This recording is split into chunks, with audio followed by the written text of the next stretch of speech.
सगळ्या बाजू सकारात्मक आहे. सध्या तरी पोषक आहे. म्हणजे अगदी काल परवाचा जर विचार केला तर तोपर्यंत सगळेजण असं म्हणत होते, की आता महायुतीची निवडणूक अवघड होणार आहे आणि महाविकास आघाडीचं प्रभुत्व राज्यभर दिसणार आहे. पण गेल्या काही दिवसांपासून म्हणजे 2-3 दिवसापासून ज्या काही घडामोडी झाल्या, त्या घडामोडी पाहता आता कुठेतरी परिवर्तन थोडंसं बदलतंय का? वातावरण बदलतंय का? असाही प्रश्न निर्माण होतोय. आणि महाविकास आघाडीत जी फूट पडायला लागली हळूहळू ती पाहता कुठेतरी काँग्रेसचं असेल, राष्ट्रवादीचं असेल, ठाकरे गटाचं असेल, वंचितचं असेल याचं मतदारामध्येही विभाजन व्हायला लागलंय आणि याचा फायदा भारतीय जनता पक्षाला म्हणजेच महायुतीला सरळ सरळ होणार आहे असंही बोलल्या जातंय. पण हे टेन्शन मात्र भाजपाला नाही. जे भाजपचं वेगळंच आहे. ते नेमकं टेन्शन काय आहे आणि ते टेन्शन खरोखर त्यांचा पराभव करू शकतं का? हे या व्हिडिओच्या माध्यमातून पाहूया. नमस्कार. मी सूरजकुमार उषाभाई सुधाकर. आपण पाहतात बोल बिनधास्त. आता जर आपण काही दिवसांपासून जर विचार केला तर भारतीय जनता पक्षानं ऑलरेडी प्रत्येक मतदारसंघात एक सर्व्हे केला होता. विशेष म्हणजे महायुतीचे जे उमेदवार आहेत त्या उमेदवारांचा विशेष सर्व्हे केला होता आणि त्यातून असं त्यांना जाणून घ्यायचं होते की जो आता सध्याचा विद्यमान खासदार आहे त्याच्यावरती लोकांची जनभावना काय आहे आणि त्याने किती काम केलंय तो राजकारणात आणि समाजकारणात सोबतच त्या मतदारसंघात किती सक्रिय आहे यावरही त्यांनी तपासणी केली आणि अनेक ठिकाणी त्यांना धक्कादायक माहिती समोर आली. पण अशा परिस्थितीत त्यांच्या समोर पेच होता हा मतविभाजनी होऊ न देण्याचा. कारण आता महाविकास आघाडी सोबत येणार होती. त्यानंतर जानकर शरद पवार यांच्या भेटीला गेले होते.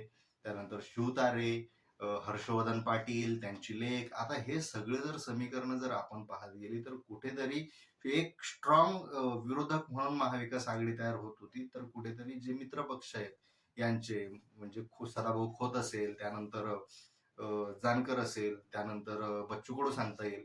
हे जे लोक आहेत ते कुठेतरी नाराजी व्यक्त करत होते आणि म्हणजेच काय जे छोटे पक्ष आहेत, मित्र पक्ष आहेत, त्यांची पक्षाबद्दलची भूमिका वेगळी होती. थोडीशी विरोधात्मक जाणारी होती आणि दुसरीकडे महाविकास आघाडी पक्की होत होती. अशामध्ये मत विभाजन न होता पुढच्या प्रतिस्पर्ध्याला कसं हरवायचं हे सगळ्यात मोठं टेन्शन भारतीय जनता पक्षाला होतं. किंबहुना ते आजही आहे. कारण ज्या पद्धतीनं महाविकास आघाडीत गटबाजी सुरू झाली, जागेसाठी रस्सीखेच सुरू झाली, तीच रस्सीखेच आज आपल्याला महायुतीतही पाहायला मिळते. पण महायुतीत एक दुसरं धोरणही आपल्याला पाहायला मिळतं, की महायुतीमध्ये जो उमेदवार दिला जातो, म्हणजे अर्थात त्या उमेदवाराला कितीही विरोध असला तरी तो निर्णय फायनल घेतला जातो. हा पक्षश्रेष्ठीकडून आणि पक्षश्रेष्ठी जो सांगेल तो उमेदवार बाकीच्यांना मान्यच करावा लागतो. अनेक ठिकाणी आपण पाहिलंय, की एखादा उमेदवार भारतीय जनता पक्षाने दिला आणि जर जिल्ह्यातील पदाधिकाऱ्यांमध्ये त्यांच्याबद्दल नाराजी असेल, तर ती नाराजी केवळ 2 दिवसाच्या आत कुठेतरी गायब होते.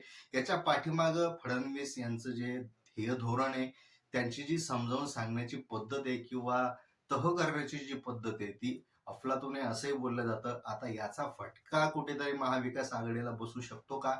असाही प्रश्न निर्माण होतो. पण सध्याचा जर विचार केला, तर महायुतीला सध्या मोठं टेन्शन याचं आहे, की जर आता मनोज जरांगे पाटील आणि प्रकाश आंबेडकर आणि शक्यता आहे जर प्रहार यांच्यासोबत जर जोडली तर हे समीकरण वेगळं होईल आणि ज्याची भीती आपल्याला वाटत होती म्हणजे जो आपला ओबीसी मतदार होता, जो आपला मराठा मतदार होता, जो आपला दलित मुस्लिम मतदार होता, जो आपला शेतकरी मतदार होता, हा सगळे जर पाहिलं तर कुठे ना कुठेतरी हे दोघं तिघं एकत्र आले की हा जो सगळा मतदार आहे तो एकत्र येणार आहे. म्हणजे ज्यांच्या भरोश्यावर आपण निवडणूक जिंकू शकतो, लीड घेऊ शकतो, तोच मतदार जर त्यांच्याजवळ नसेल तर महाविकास आघाडी असो किंवा महायुती असो या दोघांनाही एक वेगळं टेन्शन येऊ शकतं आणि याची ही चर्चा आता सध्या सुरू आहे. पण आता मराठा समाजातील सगळेच लोक तिकडे जातील का?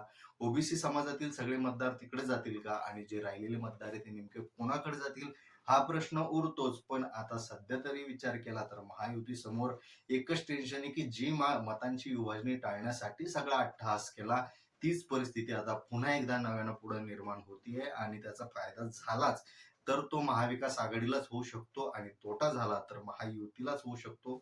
असं एक चित्र आहे. आपल्याला याबद्दल काय वाटतं कमेंटमध्ये नक्की सांगा.